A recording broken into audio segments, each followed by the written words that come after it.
All praises are due to Allah, the Lord of the world. All right. Well, it's time, so we will go ahead on and get started with prayer. Surely I am being turned to thee, O Allah, being upright to he who originated the heavens and the earth, and I am not of the polytheists. Surely my prayer, my sacrifice, my life, and my death are all for Allah, the Lord of the worlds. No associate has he. This am I commanded, for I am of those who submit. O Allah, thou art the King, and there is no God but thee. Thou art my Lord, and I am thy servant. I have been greatly unjust to myself, and I confess my faults. So grant me protection against my faults, Allah, for none grants protection against faults except thee. And turn away from me the evil and indecent morals, for none can turn from me the evil and indecent morals but thee. But guide me, O Allah, to the best of morals, for none can guide to the best of morals but thee. O Allah, bless Muhammad and the followers of Muhammad, as thou didst bless Abraham and the followers of Abraham, and make Muhammad and the followers of Muhammad successful, as thou didst make Abraham and the followers of Abraham successful. For surely thou art praised and magnified in our midst. And we beseech your aid, guidance, and protection, O Allah, your mercy and your forgiveness.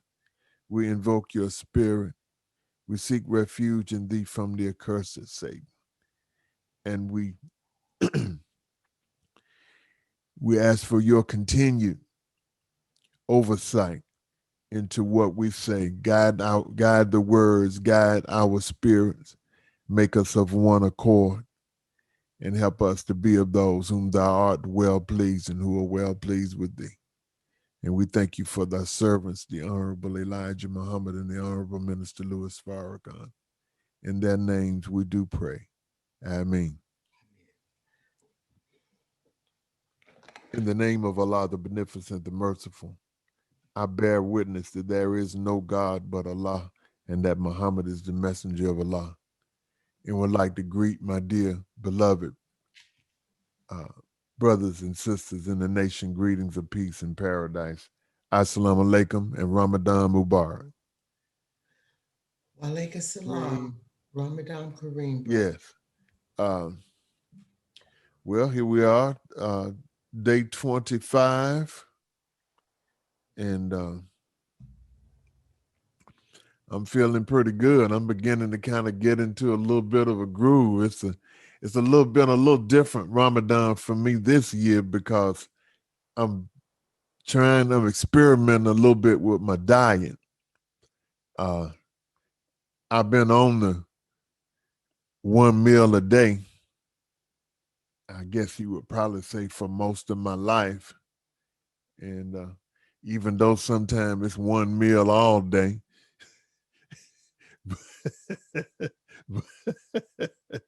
but a brother be trying to do the best he can, you know.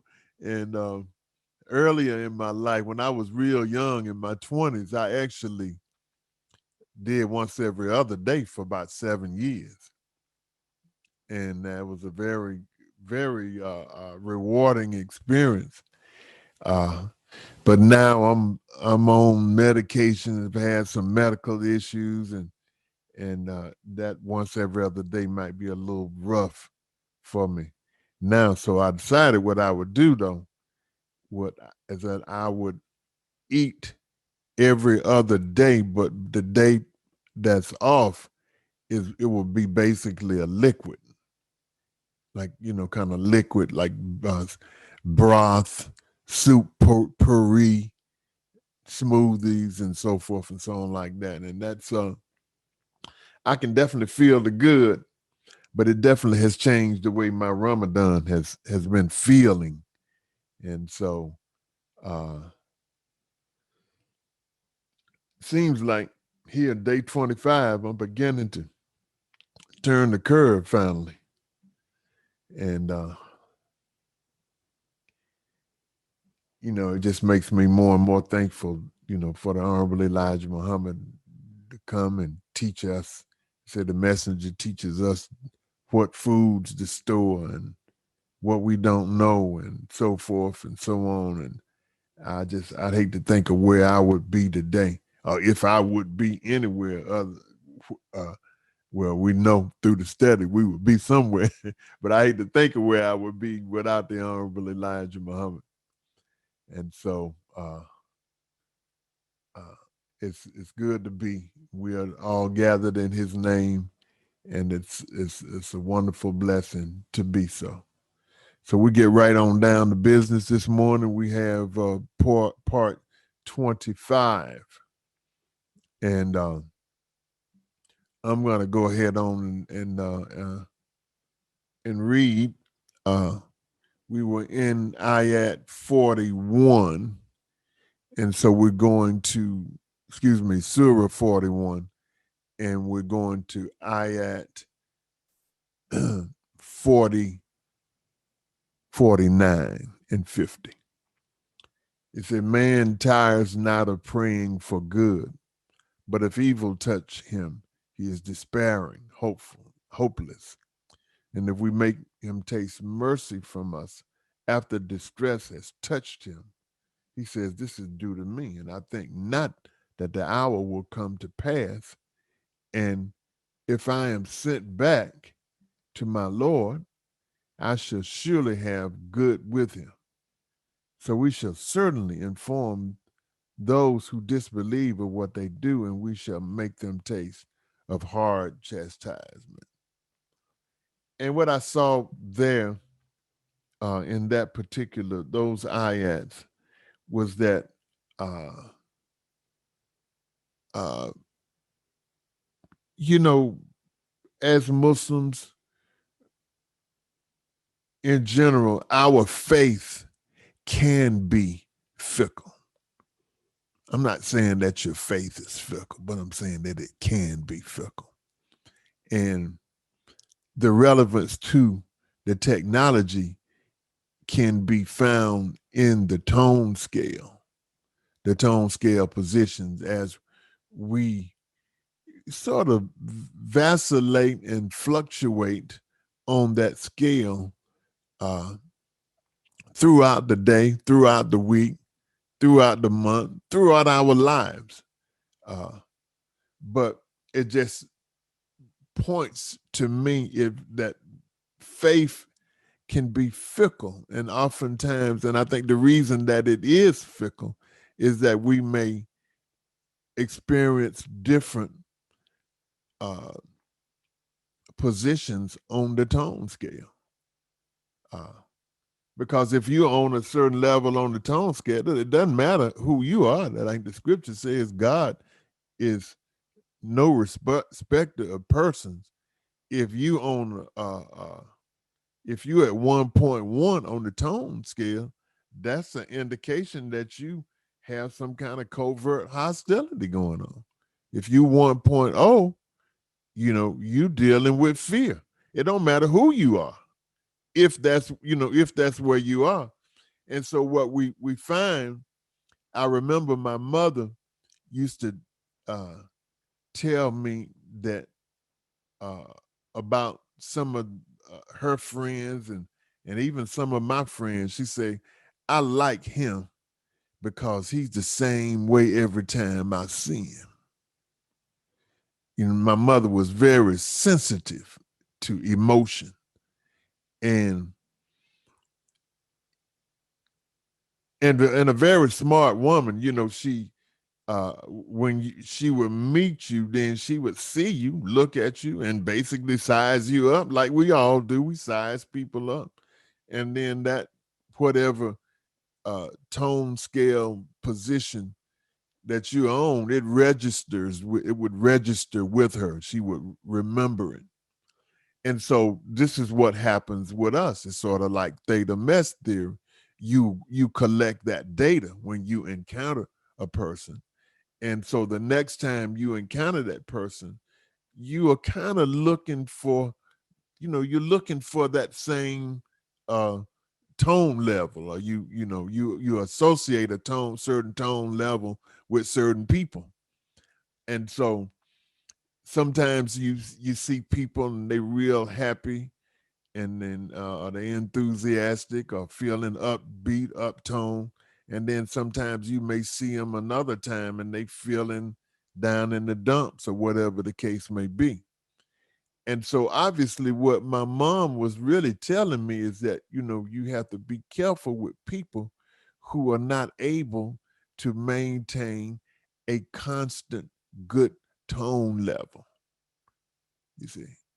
And and I think that that has something to do with our faith as well, that our faith gets stronger the higher up on the tone scale that we are. And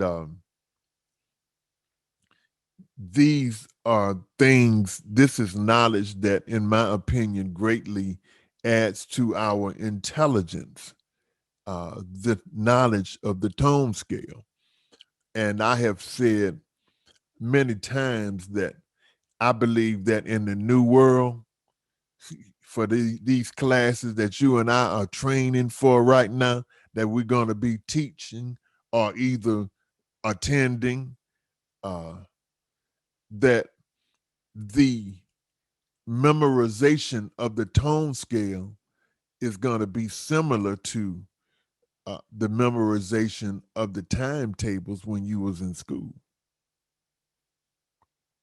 See, uh, I see it as being an absolute necessity to be able to manage, or to be a manager of God's kingdom. And that's what I'm shooting for. I want a management position, you know.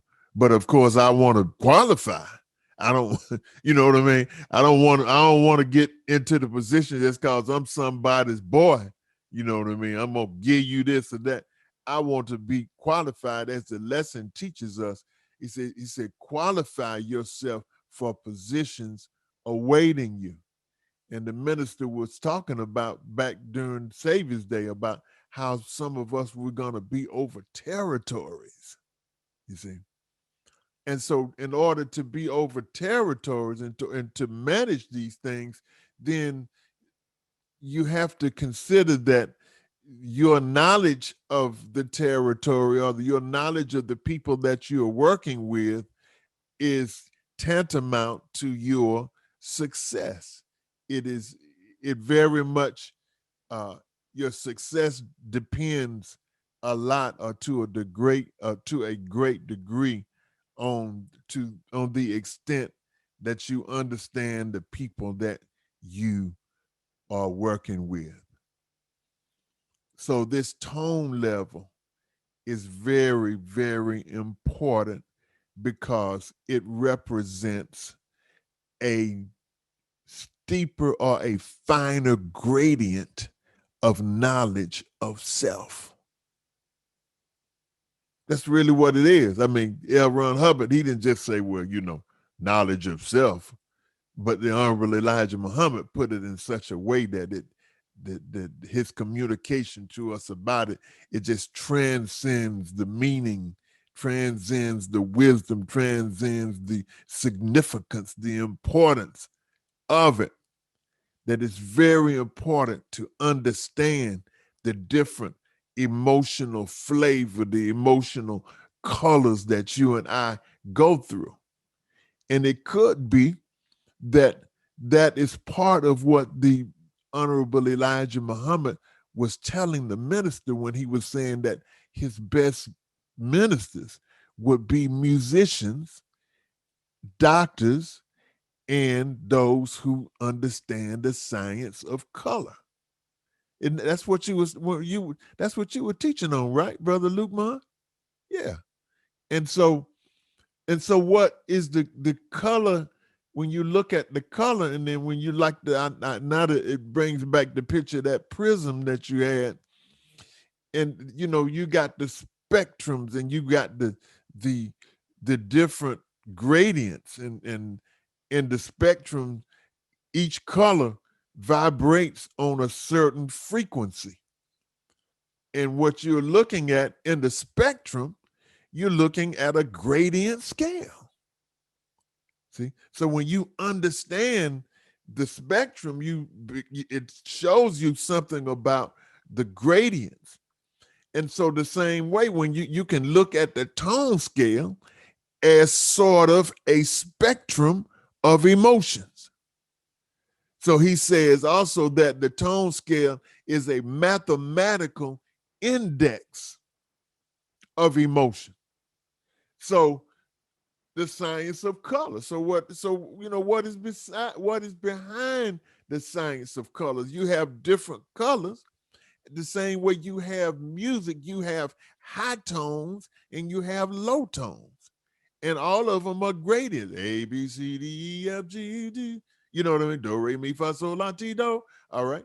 And so these things are uh uh uh they when we study them and gain some level of comprehension of these things, we see the concept of the gradient.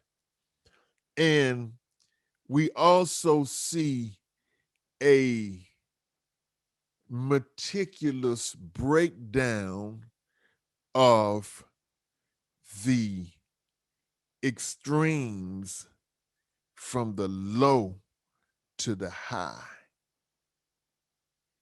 And in the case of emotions, maybe from the negative to the positive. But actually, I guess when you peel back another layer, as the minister would say, all emotions serve the purpose of Allah.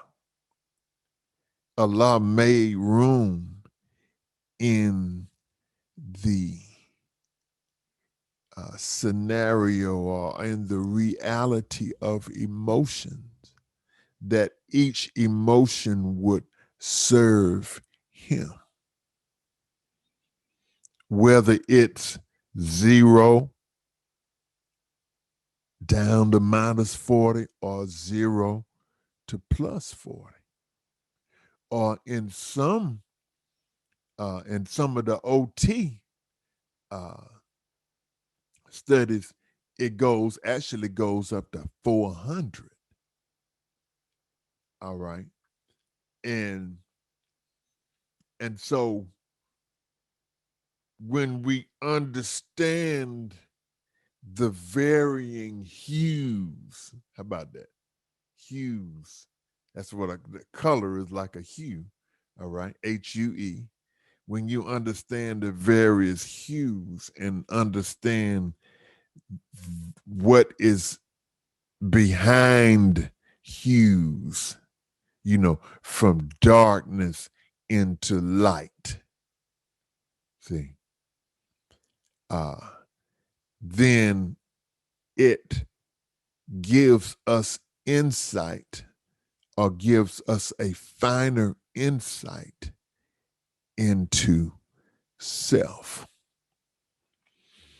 And the finer the insight that we have into self, the greater our diagnostic potential is. See, with a finer gradient, you can see some of that stuff. You can see that little devil that whispers into the hearts of men. See, he's whispering. So you gotta be really sharp. You got to be very sensitive to the most subtle changes and the most subtle differences in order to master this booger called the devil, Iblis, the jinn, the demons. So in order to cast out demons, you have to understand to the greatest degree possible everywhere a demon can hide. And this is part of where the gradient perspective comes in. See, the finer the gradient, you are able to perceive, the less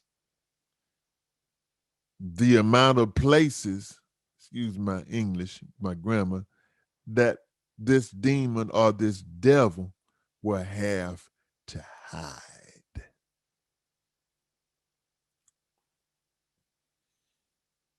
And see, this is what causes, it says that the man, he tastes mercy from Allah after distress has touched him. Then he said, this is due to me.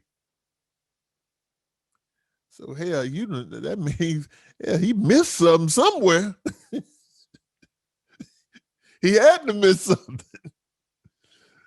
But if his awareness, if he could read all of the colors, you understand what I'm saying? If he could read all of the colors, then all of it would lead him right back to Allah. So this is one of the advantages, this is one of the positive things from studying medicine. See, we can kind of see, how the color thing can help.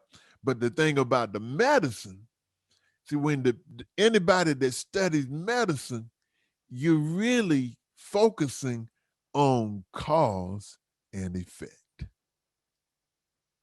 See, and then you are, and the best doctors the doctors that I consider the best, and I'm pretty sure most of you would probably agree with me, these are the doctors that have these superior diagnostic skills. They can see it. They can look at something and comprehend what it is. They understand it almost from they understand it from cause and effect. And this is one of the reasons why I have, or we have in STW, we have described the technology. Well, not the technology, was because you got the technology is auditing. See, but we're dealing with the theory. What the theory does, the theory gives you what we call it is likened unto what we call in electronics a schematic diagram. Mr. Hubbard gives us the way he outlines this science. It's like a schematic diagram. Okay? And if you don't know what a schematic diagram is, it's just a diagram in electronics. If you take your electronic device in to get it fixed, at least that's where it used to be. Everything is so different now. But back in the day when TVs were not disposable, you take your TV to the shop, or the repairman would come to your house and they see what model TV you had. And then he was able to, a lot of times, pull up the diagram, the schematic diagram. And the diagram was, you look at the diagram and you could see the different components of the TV and how they were arranged, how the power came into the unit, how the power was dissipated, how it was routed, and where, how it was transformed and so forth and so on like that. And then ultimately how it got to making you a picture. And so this is very similar to what Mr. Hubbard has done. He's given us a diagram, a schematic diagram, the scheme. In schematic is the word scheme. I hope we're picking up on this word clearing thing here, because it has been so helpful to me to expand. When you can understand and pick up certain techniques that will just expand your vocabulary instantly. See, when you understand the root words, derivations, uh, affixes, which means prefixes and suffixes, these are very, uh, uh, uh, very, very useful tools that actually, and then what is a tool?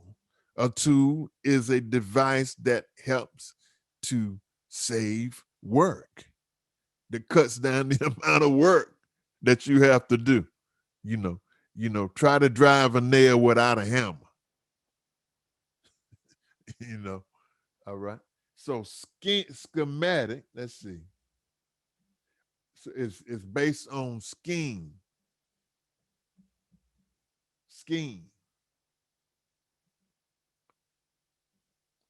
It's a plan, or it's an orderly plan or an arrangement, or it is a chart, diagram, or outline of a system or object.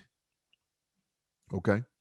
So what I'm saying is that the tone scale, if you look at the tone scale, you can see sort of a schematic diagram of the emotions.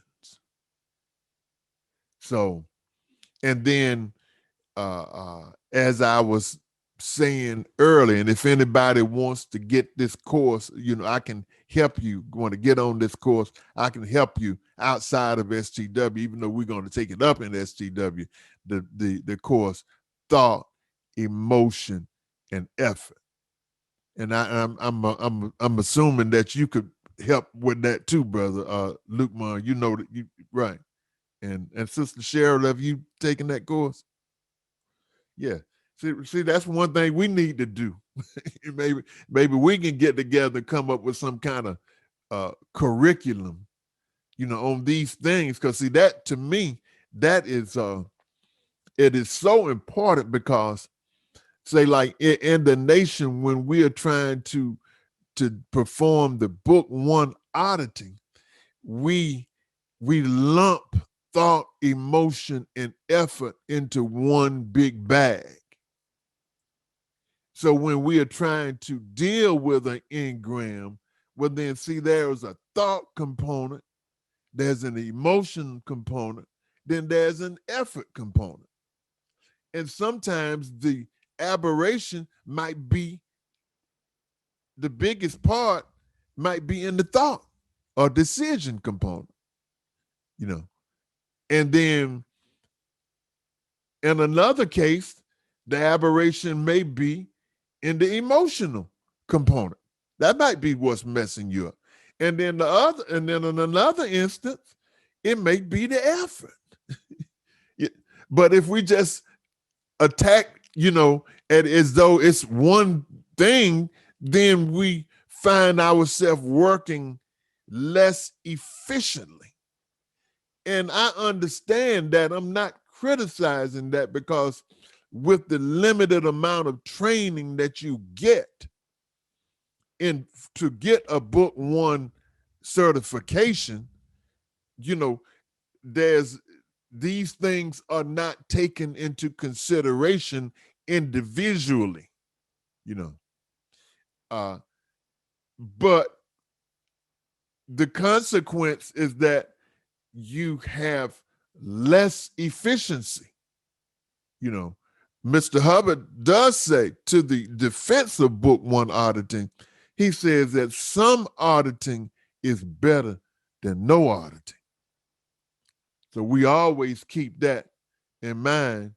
And I don't know, sometimes maybe I just get a little high strung on it, because I can't stand to waste time on certain things. It just eats my lunch to waste time, and maybe I need to get my tiaras in a little bit more on that, but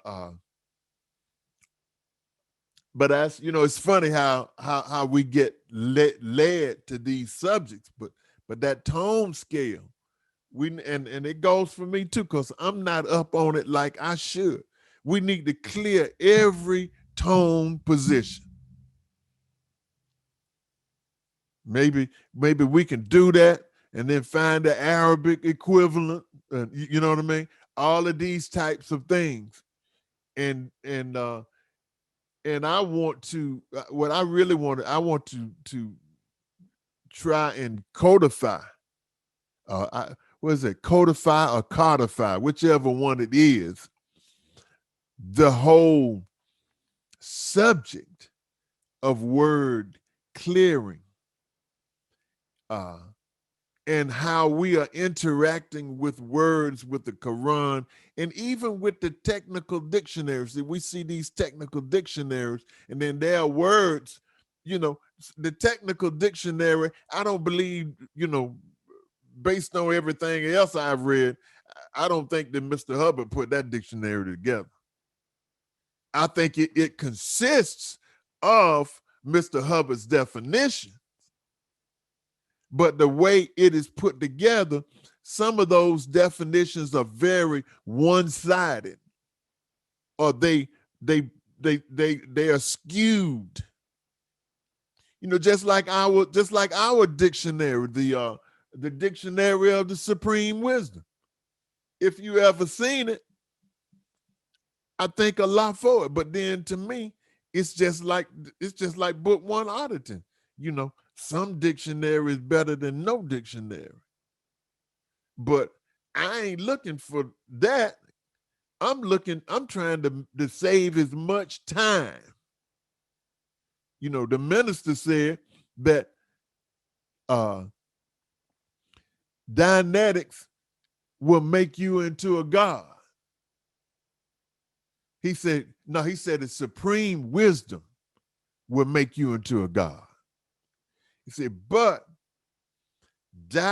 supreme wisdom plus Dianetics will make you into a god quicker. So if I'm studying the cell, say that in the human body, if I'm studying the cell, well, maybe I'll get to a certain point of functionality as regards to cells. But if I got a cell plus a microscope, I'm going to learn about that cell a whole lot quicker because I'm breaking it down. And this theory, this wisdom, not technology. See, we want to delineate that too. But I think we should, not saying nothing against the tech or nothing like that, but the tech is the technique for addressing the mind. But then there is something that underlies and underpins the tech that is the root and the essence of the tech, that when we study the essence, then we study the essence, then we become more proficient at the tech. And then we are able to use the tech even in settings. We become masters of the tech to where we can use the tech when we lying in the bed late at night looking at the news. We can use the tech. You think about yesterday. See, when we was talking about yesterday about Allah takes your soul at death, but then he also takes it every night when you go to sleep.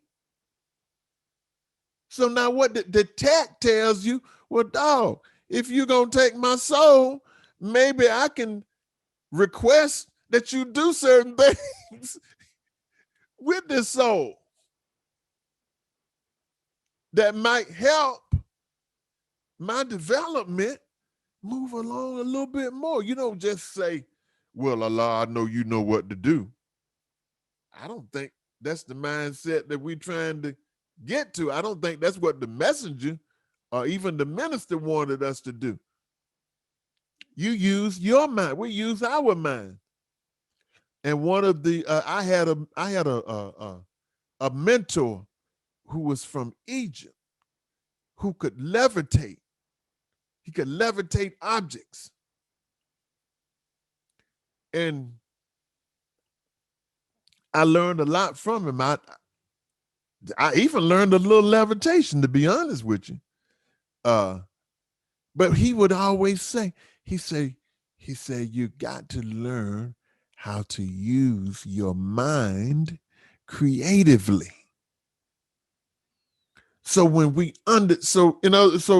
when we understand the nuances of the mind, and see, that's what the tone scale is. It is the nuances of the emotions. What is a nuance? A nuance is like a grade. It's like a tiny bit, a tiny sample. And then when you compare this sample to the next level, or to the next level up, or the next level down, the next level to the right, next level to the left, then you gain a more comprehensive understanding of the scheme that Allah has put into place, because Allah is about systems. See, the anatomy, the schematic of your body is that you got systems.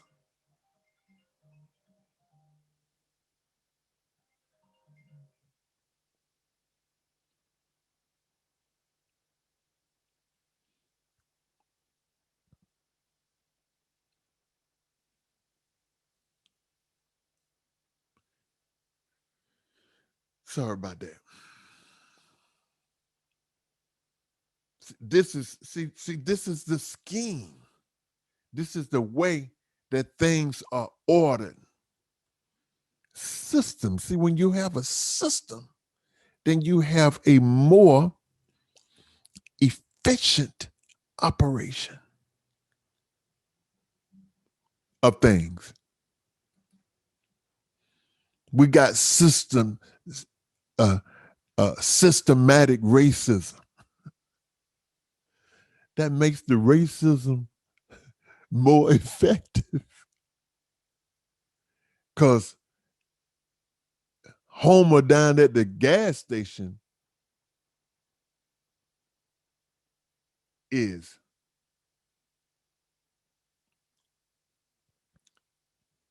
a racist. And he can put his racism on you.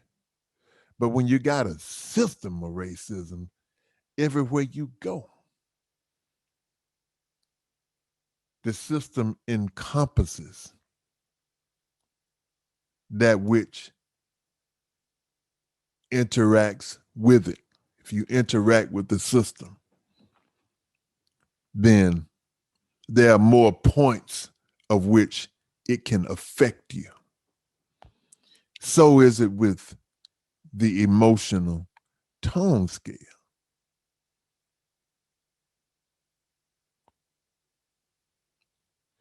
And so I believe that when Mr. Hubbard was saying that education is one of the therapies, one of the 4 valid therapies. So let's look at just what he said, that when he said it's a valid therapy. So what do you see in that word, valid? When I look at that word, I see valid, I see value. Value.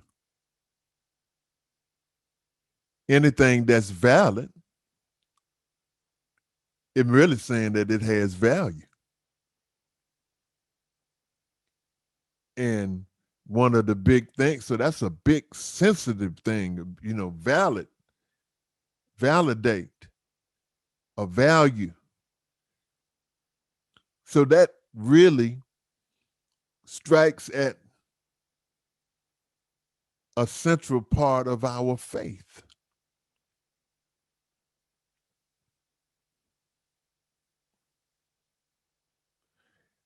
Where it says Islam is mathematics and mathematics is Islam. Where one of the lowest common denominators of mathematics is that it is just a way to measure. Mr. Hubbard says that that's a way to measure. So when you measure something, what do you get? How do you measure something? You assign a value to it.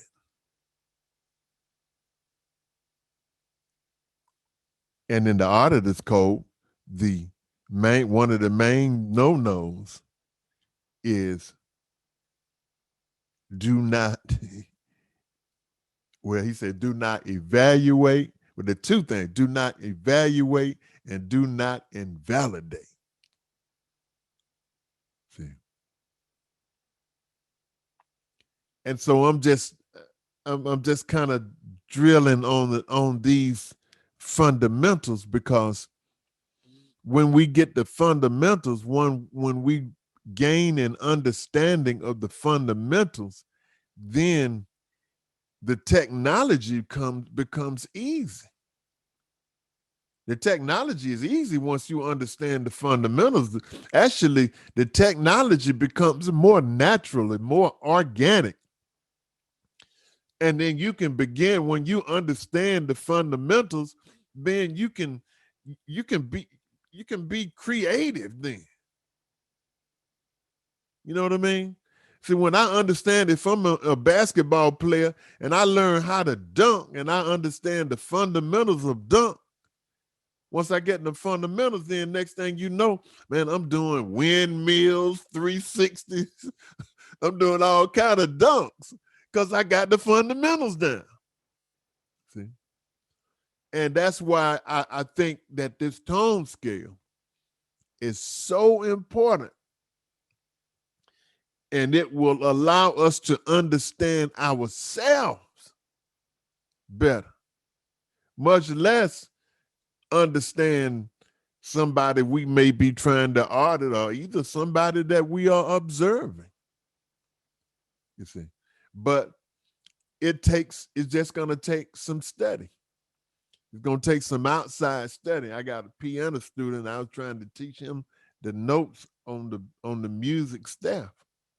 And so I said, "What's that note?" And then he said, I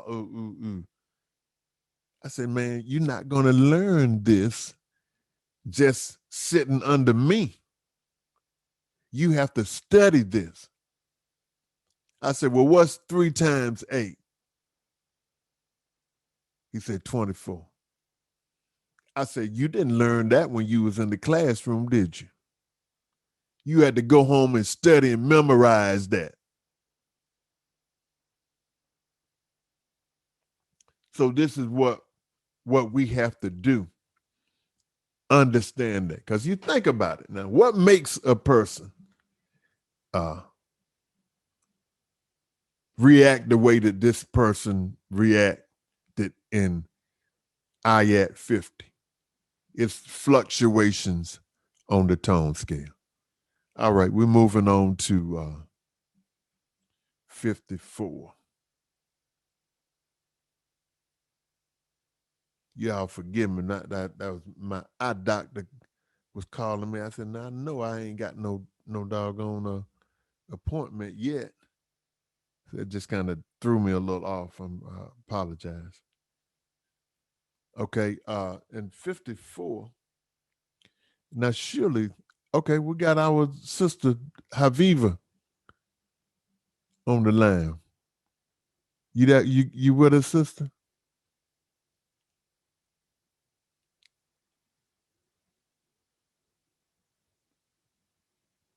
Assalamu alaikum, my dear family, Wa alaikum salam, dear sister.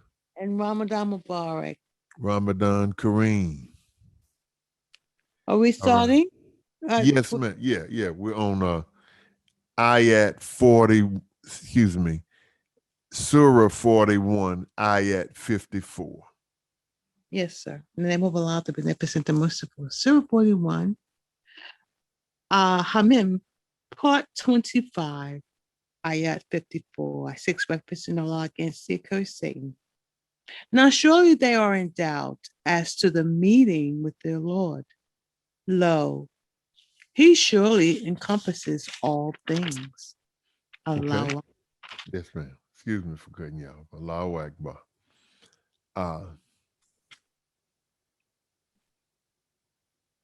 These, it says in the Bible that the fear of God is the beginning of wisdom and understanding. And so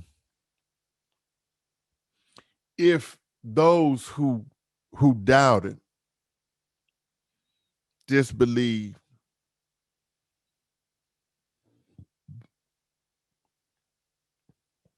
if in other words, they're not afraid. Obviously, they just not afraid. They doubt the meeting with their Lord, and for whatever reason, it could be low tone scale level. They are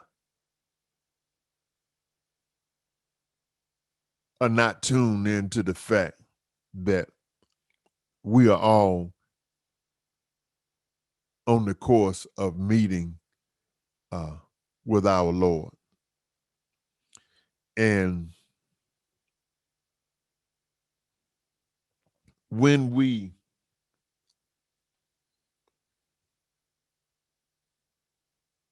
fear Allah and when we give him his due, then we see that he's worthy of worship. And one definition that I've seen of worship is fear. The best kind of fear, which is fear of God. And it says, lo, he surely encompasses all things. So when we understand, when we don't let our attention slip from the reality that Allah encompasses, that means he permeates, he is present, where they say he's omnipresent. Now, we talked about yesterday, we were talking about the static and about how the static is zero, and then the static is also infinity. So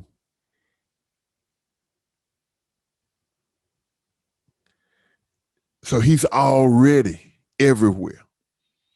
You remember we mentioned something a few sessions ago about the calm lag of the universe, about how if the universe is set 78 quintillion miles in diameter, how long would it take a thought to get from one end of the universe to the next? I'm going to have to redo that calculation, but seems like I remember it would be something like 350 years for the thought to get from one at 24 billion miles a second, from one end to the other. But the static is already there. The static don't have a place. He can appear, the static can appear wherever it wants to, when it wants to. Go ahead, Brother Luke Man. Are you speaking in reference to the diameter that's spoken from the problem book? I don't, not directly. I'm I just speaking from what the minister, the minister made a statement once. He said that if Allah could create the universe, which is 76 quintillion miles in diameter from nothing, then at that point, he alleviated the impossible. Oh, okay, yes, sir. The diameter is 76 quintillion, yes, sir. Yes, sir. Okay. That was it. Yeah, you had said Oh yeah, 70. oh yeah. Yeah, the scientists got to get them figures right, you know. You had said 78. Yeah, and then I'm thinking 78, that's actually the 78 trillion is the I guess the age Mhm. the age of the universe as we know it. The speed of thought would be a little over 10,000 years. Okay. Okay. All right. So I mean, so think about that. That's some serious com lag. But see, the thing is that but the static does not exist in space. So space don't even affect the static. See, that's just something to think about. All right. So let us move on to Surah 42, Ayat 4. Surah 42, Ayat 4. To him belongs whatever is in the heavens and whatever is in the earth. And he is the high, the great. Thank you, sister. And No. so he's reminding us in this Quran that you know, this is all mine, but we have to be careful that we don't think from our limited perspective, because we can't say that in the same way we say, well, you know, this is my car, you know, this is my house, or so on, so on, so. He's saying that just as a matter of fact, it's just a matter of fact that we all belong to him. We would not have life even if it were not for Allah. And this is the perspective that seems to be trying to establish all through the Quran. That, you know, if you got time, this ain't your time. See? You know, if the earth belongs to Allah, if you got space, this ain't your space. This is my space. Now, it can be your space. If you want it, you can have it. But the only thing you got to do is submit yourself entirely to do my will. Because ultimately, everything is submitting anyway. I'm just trying to, at this point, I'm trying to pick a few of you out to so I can use you to help build my kingdom, but I can't use you if you still got the mentality of the enemy that I created for myself. I created an enemy for myself. Think about that. You know, God is a bad man. He create enemies for himself. And like I say, it's just really like a high level game, not a cheap game. See, that same thing comes back into play, having the proper perspective. Okay. All right.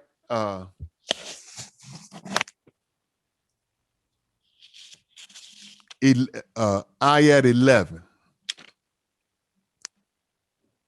Ayat 11. The originator of the heavens and the earth. He has made for you pairs from among yourselves, and pairs of the cattle too, multiplying you thereby. There is like him nothing. Nothing is like him, excuse me. and he is the hearing, the seeing. Go do the next one too, sister. 12. His are the treasures of the heavens and the earth. He amplifies and straightens subsistence for whom he pleases. Surely he is knower of all things. Praise be to Allah. So, in my opinion, this is kind of there's a lot of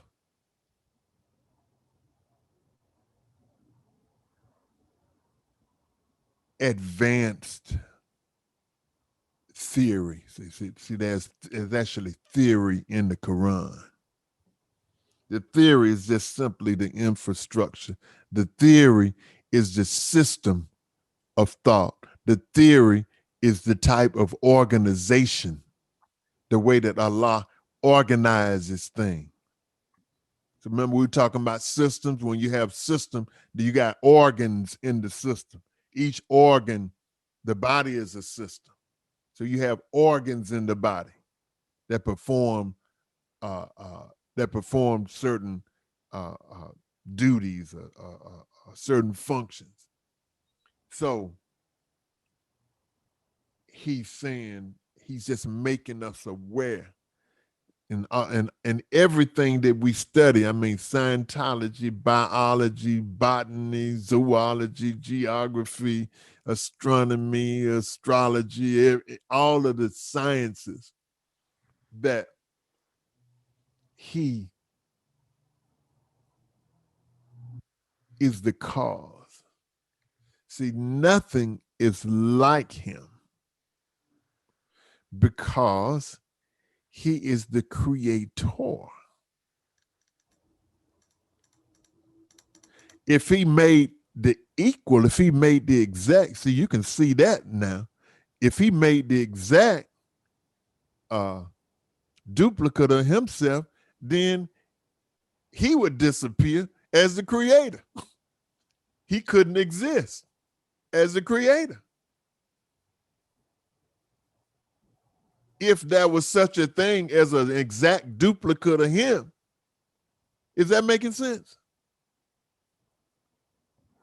And that's a cognition right there too, on a certain level with me, because when you look at those the four conditions of existence, and he talks about as is, but I can see that logic now, even on a finer gradient, that if he is the creator and he made an exact duplicate of himself, then that I can see how that cancels him out.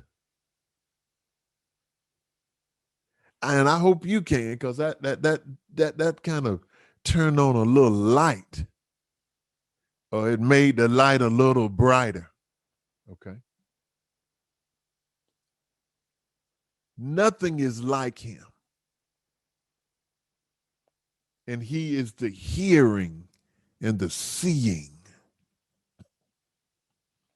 His are the treasures of the heavens and the earth. He amplifies and straightens subsistence for whom he pleases.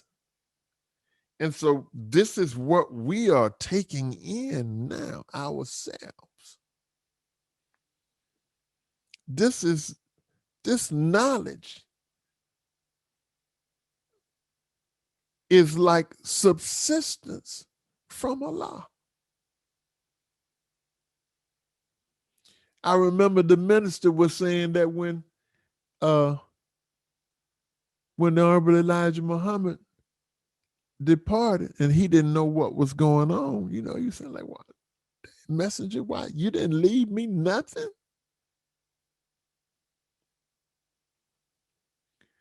And then he came to realize that the subsistence that the Honorable Elijah Muhammad left him was the teachings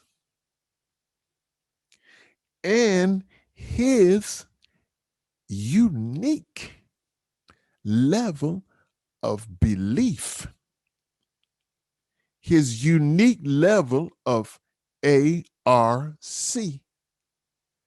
with the messenger, with the Honorable Elijah Muhammad. It's another thing I'm just, I just like to kind of shout these things out for your consideration, for your marination or marinating on it, is this thing of ARC. When you understand that fundamental principle, it really, the more you understand it, the more it opens up things in your perception.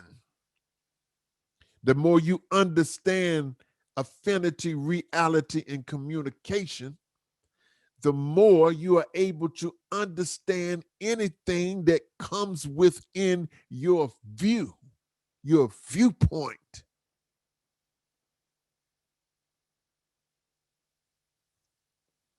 Because it is a sort of like a mathematical trigger. I mean, it's real. It is the infrastructure. It is the anatomy. It is the schematic diagram of Allah's reality, which is ultimately the only reality. So he amplifies, he gives us subsistence through this wonderful technology and wisdom.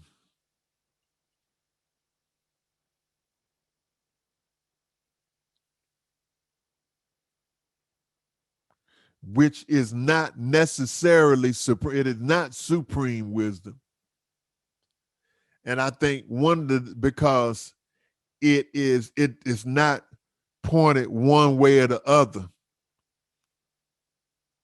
In other words, I remember Reverend Alfredi was telling the minister, he said, well, Scientology, if you're a crook, it'll make you a better crook. See? But the supreme wisdom, you ain't gonna be no crook. Supreme wisdom has the polarity. It has a polarity that forces, that compels, that gives you an obsession to do right when you understand it. Sister Ania, assalamu alaikum. I see you got your hand up. Wa alaikum salam and Ramadan Mubarak. Ramadan Kareem. Praise be to Allah. That verse 11, as you were speaking about the originator, that took me, the comments you were making took me back to what the form, that he was in the very beginning, which none of us know, but we can only, imagine and examine the what we have in our known universe to help us in that endeavor of I know we shouldn't I got you. but it made me think of that first atom turning in space, and I was looking at the fact that he's here talking about he made for you pairs from among yourselves, and in it being a pairs, I'm thinking of this each in the species you have the male and the female in order to reproduce. Everything reproduces after its own kind, so that you have multiplicity and that we can be fruitful and multiplying. And again, things that I've heard throughout my time in the nation, and I don't remember exactly the first time I heard it or and exactly who said it, but I know we've been taught that the only thing that Allah, that the originator could not do is from the time that he separated male and female, that the only thing that he couldn't do was to, okay, I forgot exactly how it said. To reproduce himself without the aid of a woman. There you go. That was it. Okay. And so I thought about that first atom of life that we're taught about, and it turning in space. And I thought, well, what could that very core essence exist of? And the only thing that I could think of at that point was an atom of thought. That thinking capacity. Let's see. Yeah. Cabbage. Yeah. Let me just say this. Well, the atom is actually created by a thought. Mm-hmm. Because once you get to atoms is creation. Mm-hmm. Thought is the cause. Thought is the creator. And that's why when he says, when you look at theta in the dictionary, he says it's thought. And so the atom was the first, obviously, it was the first manifestation of thought. And then when you start looking at theta mass theory, when you think, you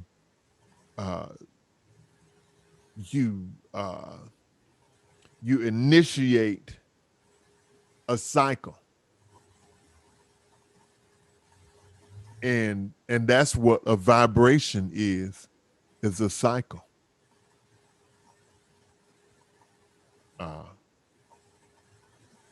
I mean, it's I'm following what you're saying, but I was just kind of commenting right along. You please continue. Well, brother, I'm going to come back to it because there was a certain point I was wanted to make, and it's gone from my mind. So when it comes back, then I'll remake the comment. That'll be fine. That'll be fine. Thank you, dear sister. Everybody, all right? Everybody tracking along pretty good here today. All right, good, very good. All right, so we're going to move on to ayat 17. Ayat 17. Allah is he who revealed the book with truth and the balance. And what will make thee know that perhaps the hour is nigh? Okay. Allahu Akbar. Allahu Akbar. Well, it could be that in answering the question, it could be that the when things get out of balance, he revealed the book with truth and the balance, and what will make thee know that perhaps the hour is nigh or near. It could be when things get out of balance, when things get to a certain threshold of imbalance.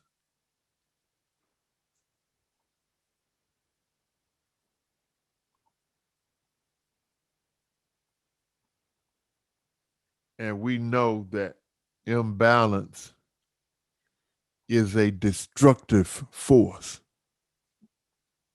And the hour is the hour of destruction.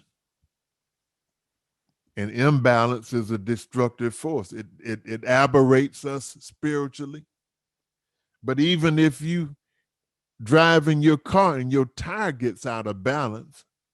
When that tire gets out of balance, it causes the tire to wear quicker. The destruction cycle of the tire is sped up. See? He revealed the book with truth and the balance. Okay, we're going to keep on going. 22, right quick. I just got a real short. Ayat 22. Thou seest the unjust fearing on account of what they have earned, and it must befall them. And those who believe and do good are in the meadows of the gardens. They have what they please with their Lord. That is the great grace. Thank you, sister. So here is the reoccurring theme again. Believe and do good. All right.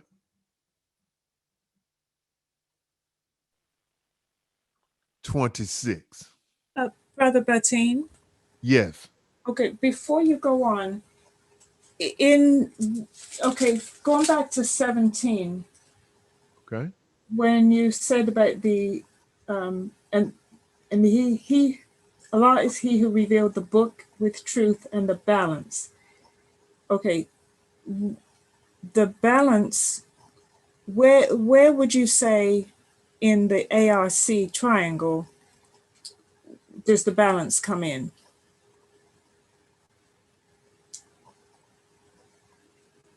And I guess that relates to the point that I was trying to make before about the Allah, the originator and thought, and the creation of everything in pairs.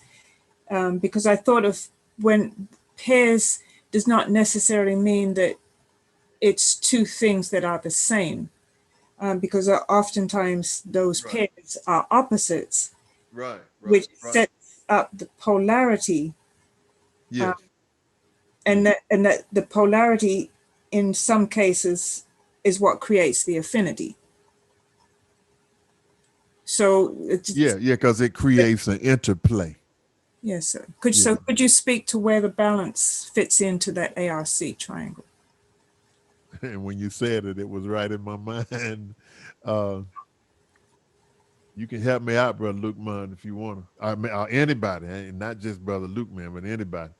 Well, I think that when you start talking about balance, when you have balance, then it is synonymous with ARC. I think, when you think about ARC, you're talking about the triangle that each ends of the triangle are interdependent. So when one kind of balances out the other one, if you got the more communication you got, it actually resolves the other two, the affinity and the reality. When you have more reality, it evens out the communication and the affinity. When you have affinity, it balances out the communication and the reality. And if I understood your question, that's what I would say. What you say, Brother Luke Man? You look like you ready. You look like a track star getting ready to hit that gun. Bang. I remember L. Ron Hubbard speaking about this. I can't remember which course it was in, but he was talking about how when you're dealing with a triangle, the sides and the angles have to be the same. The triangle has to be balanced. And I know the triangle that they always use as the ARC triangle is what you call an equilateral triangle. Mm-hmm, right. All the sides are equal and all the angles are equal. Right.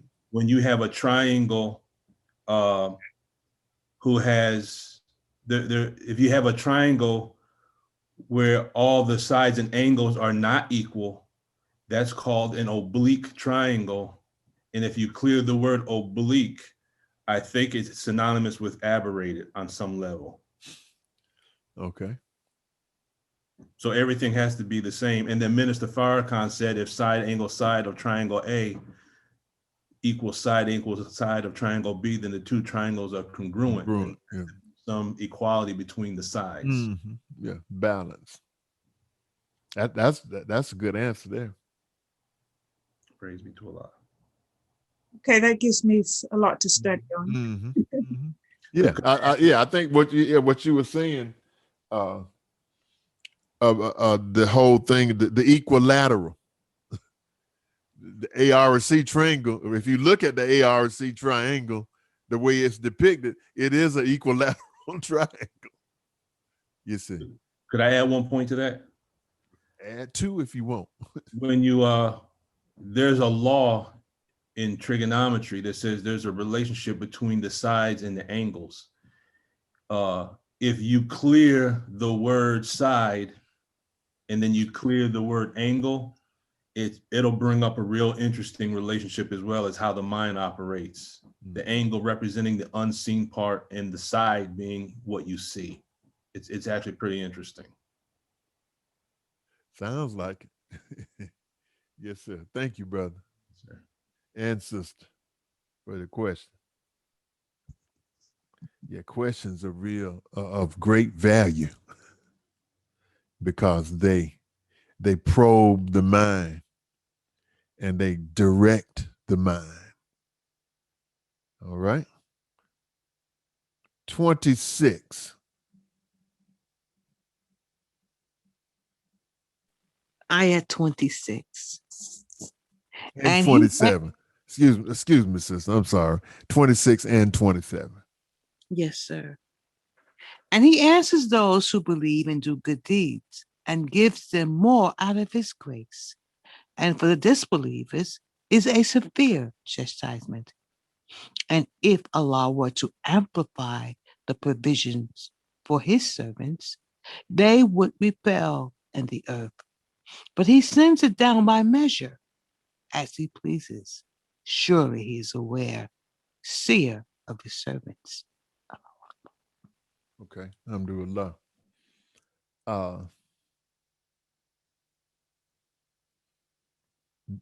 There's our reoccurring theme again, believe and do good. So he answers. And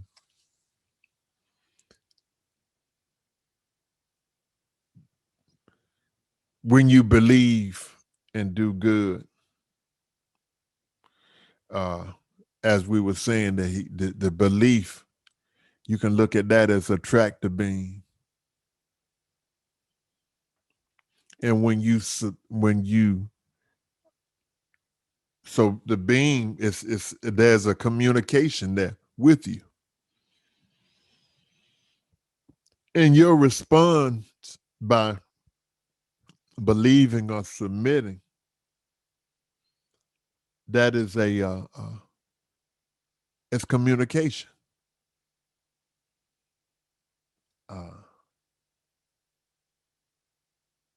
So he answers the belief. He answers you communicating with him.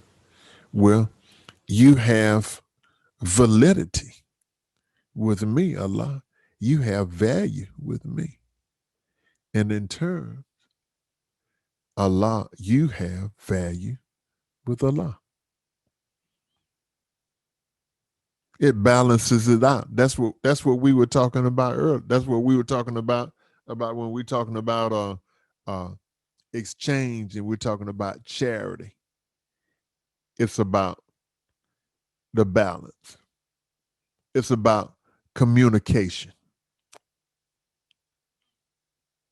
You can, whatever you give to, you're communicating with that thing. If you give in charity to a certain cause, you're communicating with that cause. Because obviously that cause was communicating with you.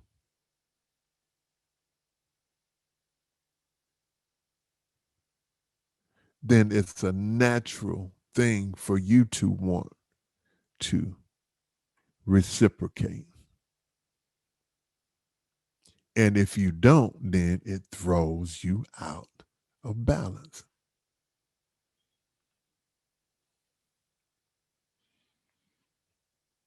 And these are things that we generally don't look so intently at the finer points, but just because we're not looking at it, not because it's not uh, at the forefront of our mind, does not mean that they don't exist and that they are not having an effect on you.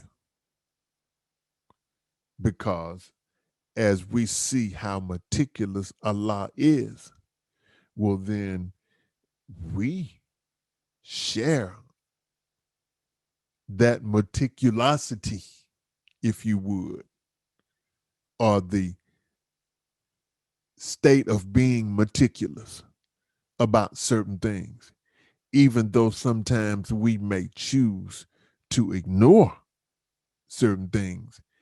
But as we know, see, we may want to not is it or go into denial or to deny our responsibility,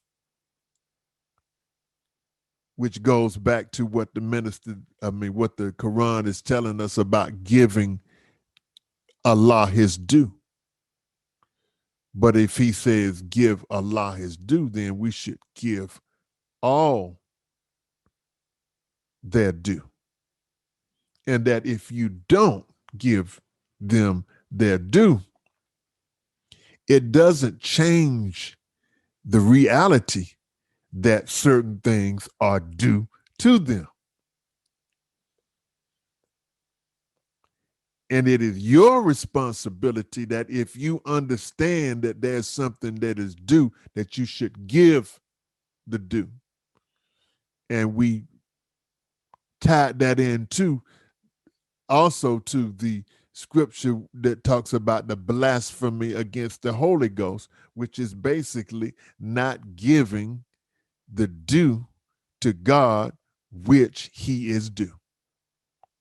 That's at the center. That's the principle that's being violated. Okay. So if Allah were to amplify the provision for his servants, they would rebel in the earth. But he sends it down by measure as he pleases. And so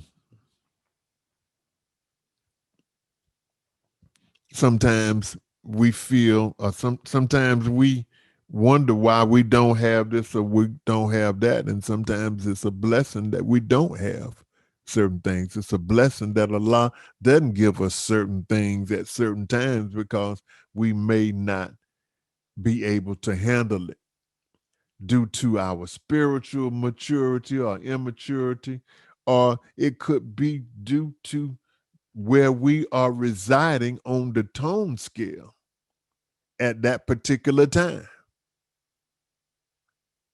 Okay. All right. Ayat 30, please.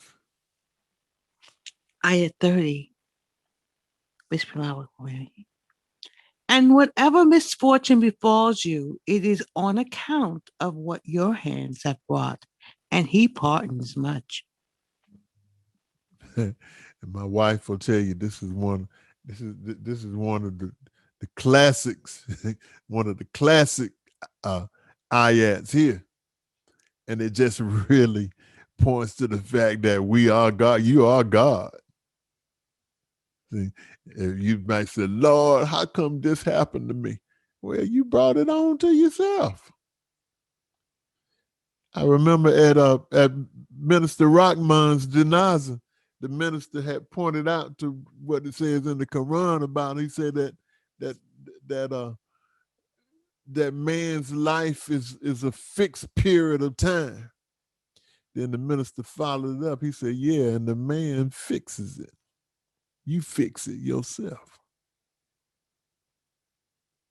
See, so whatever situation that you are in, it's on you.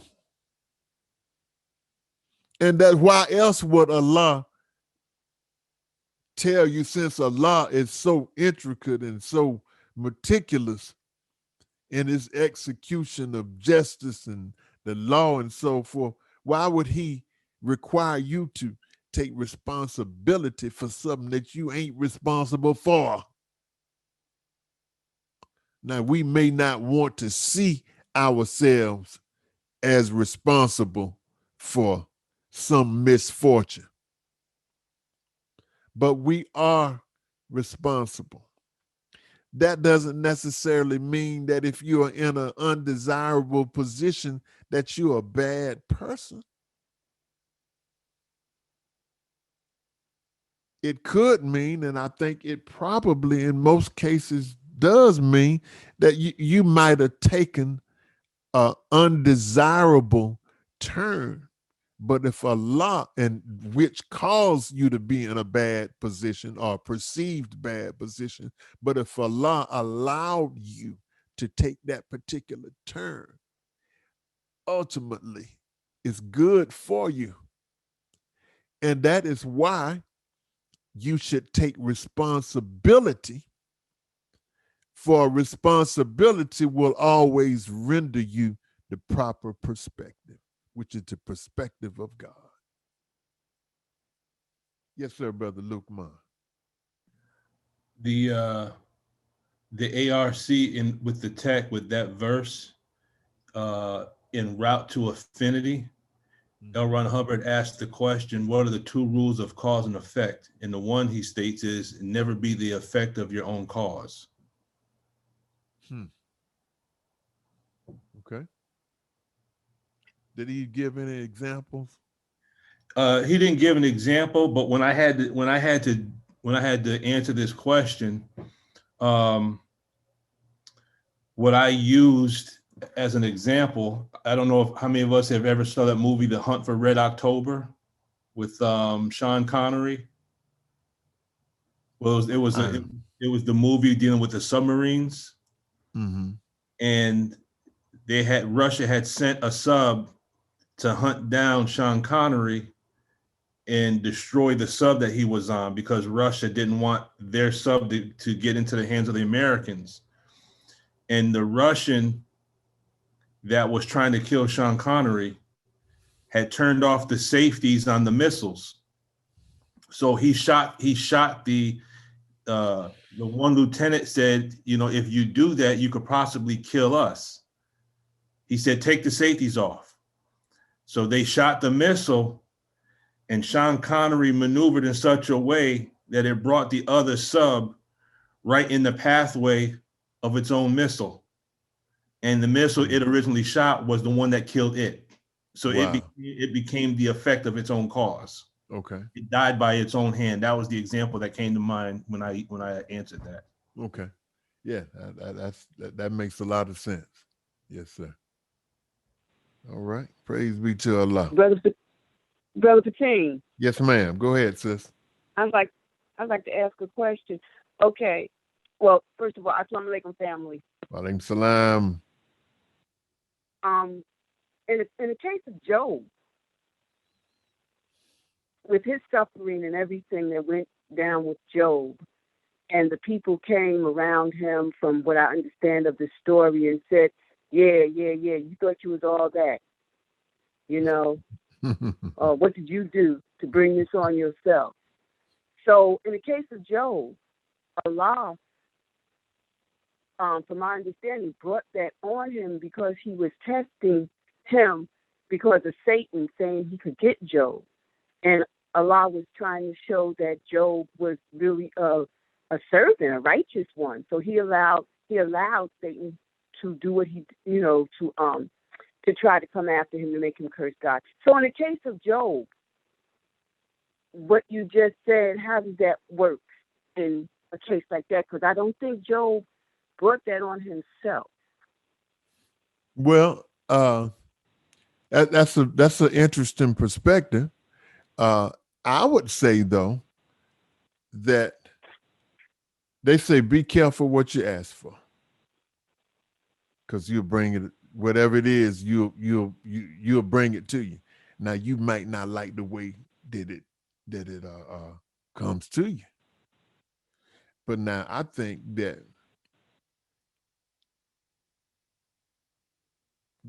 at the end of Job's trial, he was in a whole hell of a lot better shape than he was before he went into it. So I could say, I think within reason, that his desire to be a good servant of God called on a trial that forced him to bring his A game. You know, he had to bring that A game to overcome that, because God told Satan, you can do anything you want to do to him except kill him.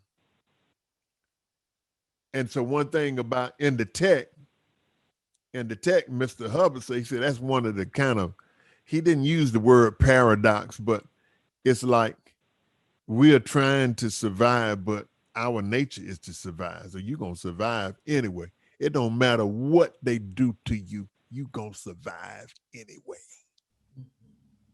So it's just like the 29th surah of the Quran said, do men think that they will be left alone saying that we believe and not be tried? Yes, sir. So every time you say you believe something, you are bringing the counter thought, the counter reality, you bringing that into existence. And it could be that Job's belief was so strong that he brought this on himself. He shouldn't have been such a strong servant that Allah unleashed all of the dogs on him. But Allah already knew what the deal was. Allah knew what the outcome was going to be. So what he went through in the interim, it might not have been something that was desirable. He might, you know what I mean? If he had a chance to look at it before it happened, he might have said, well, no, I'm going to pass on this one. You know what I mean? If he had seen that before the fact. But after all was said and done, everybody got satisfied. The devil got satisfied. God got satisfied. Job was in a better position. So that's how I see that myself. Yes, Jesus. Hallelujah. All praise is due to Allah. There Yes, ain't no sir. doubt. Okay. Ain't no doubt about that, sis. You about to say something else? No, I said yes, sir. Thank you. Yeah, because we don't always have to do something unfavorable. It can just be that Allah is trying us, purifying us to That's see right. who we are. Mm-hmm. That's right. And see, that's where that and see, it's built into the infrastructure, it's built into the scheme of the universe. You know, and Mr. Hubbard calls it the theta mess theory. That's why I urge everybody to study that theta mess theory. And it's like the engine. I'm calling it now. I'm gonna tag it the engine of evolution. It causes you to because that's just your nature. You engage with something. Whenever you engage, man, you know, theta is recording. The record button ain't never been off. It's been on for trillions of years. And everything that it records, it accumulates to serve the purpose, you know, of postulate. See, somewhere in your life you decided, I'm gonna be a child of God. Someday in your life you said, somewhere in your life you said, you know, dear Savior, Master Farah Muhammad.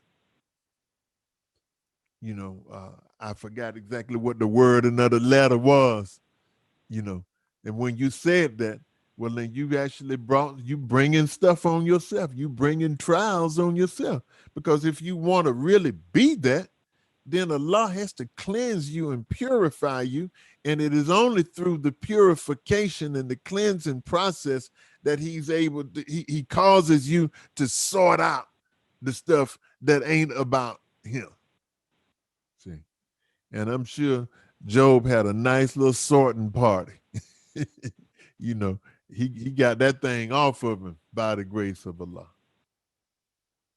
So anyway, we at 11:30. I'm trying to be disciplined on this because we don't want to wear nobody out. Maybe the last day we'll go a little bit longer, depending on what day it falls on. But we're going to bring this to a close. And is there any thing that anyone would like to say? I asked before we close this out. Yes, sir. Yes, sir. Go ahead, sis. Okay, in Rising Above Emotion in the study guide, Mm-hmm. in my book, it's page 164. It says the word, and this is addressing the experience that what Job had to experience. Okay. It says the word suffer means to experience pain in soul or body. The word translated affliction in the New Testament means pressure. To suffer affliction is to suffer pressure or to be pressed down. Peter refers to heaviness through many trials. And then it says, if we just attempt to obey Allah God, we undergo suffering or being brought low through the pressure and weight that is placed upon us. Jeremiah was lowered into a pit. And it goes on to talk about tribulation, meaning straitness or distress, loss of life and property. And two of the surahs that I've been focusing on throughout this Ramadan is 94 and 95. And 94 talks about have we not expanded, like in the name of Allah, the Beneficent and the Merciful, have we not expanded for thee thy breast and removed from thee thy burden which weighed down thy back? And it talks about, with difficulty is surely ease. Mm-hmm. And then in 95, it says that certainly we created man in the best make, then we render him the lowest of the low. And so as I was listening to Sister Tina and the question that she posed there, and it brought me to the study guide, and it talks about the pressure and the weight and being brought down, being brought low. And then it in all of that, it's talking about faith. That's right. Which study guide, sister? Study guide 18. Okay. Rising above emotion into the thinking of God. Thank you. Yes. Praise be to Allah. All right. Beautiful. Beautiful. Thank you so much, sister. All right. And so now we got I'm assuming that this is Sister Denise. It says Larry and Denise. Yes, sir. I'm hoping Larry's on. Is Brother Larry with us today too? No, sir. He All has to right. represent his own person. I'm representing mine today. All right. All right. I just want to make a suggestion for the last day of Ramadan. I don't know if we can share, if possible, how this has been the best Ramadan, because Minister said to make it the best Ramadan.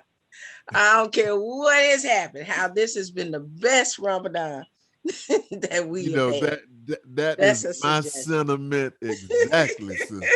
I'm trying to tell you now. Maybe we can say it on our night of power when we do the night of power. If we can do it, we can do both of them. We can say it during the night of power, and on the last day that we do it, we can do it then. But absolutely, sister. Absolutely. What time does the night of tell power you. start? The I'm night of sorry. power starts at what time? The It's night going of to power. be. I'm assuming we would start the same time they do in Chicago. It would be 10 o'clock our time. Okay. 10 p.m. Eastern daylight time. Okay. Okay. So I mean, if you can do it, I mean, I know you a night owl sometimes. You was with us when we brought the New Year's in, singing for us. We might even get you to do a song or something. Don't start nothing. I know Okay. All right. Yes, So, sir. Okay. all right. So see, that's my lure. I had to lure her in, right? No, sis. No, so you know we enjoy you. We enjoy your presence and everybody. We just this is just a family, and so yeah, we do something special for that. Because I tell you, I feel like it is surreal the way I'm feeling on a day-to-day basis. You know, and then sometimes that Ramadan, you know that wanna run away from Ramadan feeling that you have sometimes. Sometimes that bad boy be on me, but as soon as we get on this call, it's gone. And before I know the time passes and everything. So absolutely, sister, we will accommodate that. So we're gonna go ahead on and bring this to a close then. And like to thank everybody once again for chiming in. And we've got tomorrow, inshallah, will be 26, day 26. So we know it ain't gonna be more than 30 days. So we'll so 26, 26, 27, 28, 29, 30. So we got the maximum of 5 days left. And so And Chicago's Night of Powers tomorrow, headquarters. it's tomorrow. Yeah. That's what I was trying to figure. Yeah, we'll talk about that because if so obviously they are on a different schedule than we on. Because tomorrow night would not be actually according to the Arabic calendar, tomorrow would be the 26th. Well, I think what it is, Brother Batin, is the night before the first day of Ramadan is actually the first night of Ramadan. Okay. All right. I can go with that. I can go with that. All right. Well, we'll figure out what we're gonna do. Either way. All right. So we're gonna bring this to a close, and before we close it, let's do a little brief end of session. End of session. All right. Prepare yourself just for a minute. Take a couple of deep breaths. Inhale, exhale. All right. If you would, notice your ceiling. Thank you. Now, pick a spot on your floor and notice that. Thank you. Pick a spot on the wall to your right and notice that. Thank you. Pick a spot on the wall to your left and notice it. Thank you. Pick a spot about 3 feet in front of you, the wall in front of you, and notice that. Thank you. Pick a spot behind you. You don't have to turn around. The wall behind you. Notice that. Thank you. Now think of a pleasure moment, a pleasant memory. Could be anything. It could be iftar last night. Could be iftar tonight. Something pleasurable. Thank you. All right. We will ask Brother Lukman if he would close us out in prayer. Attention prayer. In the name of Allah, the Beneficent, the Merciful, all praise is due to Allah, Lord of the worlds, the Beneficent, the Most Merciful. Master, the day of judgment in which we now live, thee alone do we serve, thine aid do we seek. Please, Allah, guide us on the straight path, the path upon whom thou hast bestowed favors, not the path upon whom thy wrath is brought down, nor those who go astray if they've heard thy teaching. Ameen. Ameen. All right, brothers and sisters, go in peace. Inshallah, the weekend, Saturday and Sunday, 5 p.m. And I look forward to seeing you then. Allah bless you. We'll talk to you soon, inshallah. Assalamu alaikum. Ramadan Mubarak. Ramadan Kareem. Brother Bakeem, Yes. one quick correction. My calculations were off, brother, on the thought problem.